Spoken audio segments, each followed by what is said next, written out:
When I was 14, I fell in love with our neighborhood postman. Happened quite by chance. I went to open the door and receive a letter, and he had his back to me. When he turned around, my heart melted like ice cream and spilled onto the ground. He didn't seem human. He was like an angel, a divine messenger, so beautiful and innocent. He must have been around 18 or 19. He handed me the letter. With trembling hands, I signed for it, and I felt so overwhelmed that he had to gently pull the pen from my hand before leaving. From that day on, I started writing letters to myself and sending them by registered mail. All my weekly allowance went toward those letters. I went hungry all day, but every day I would send myself a registered letter so that he would come, ring the doorbell, ask for a signature, hand me his pen, and I could steal a glance at him before he left. It was a hot summer. Around 11 in the morning, I knew he would ring the bell.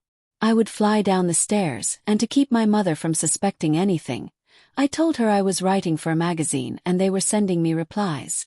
I felt like the boy was slowly catching on. My hands would shake so much while holding the pen that it made him laugh. He never said anything beyond hello and goodbye. Only once did he say, "You get so many letters. Lucky you." And I repeated that sentence all night, smiling, thinking it was the most romantic phrase in the world.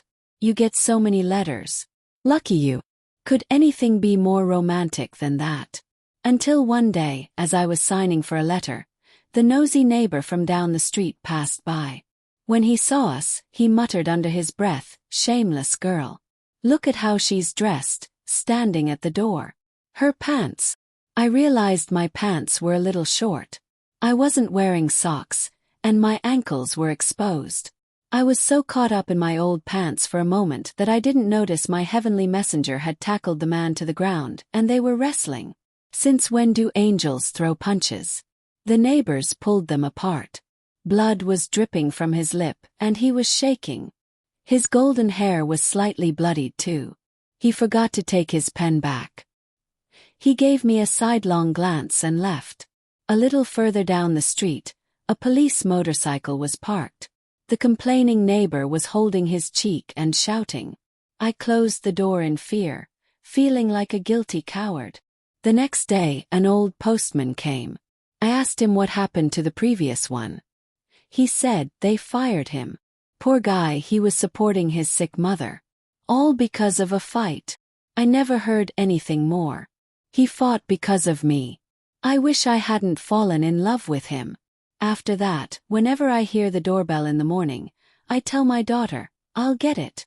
It's been years since the internet arrived, and postmen have faded away. One day my daughter said, "Tell me a romantic phrase."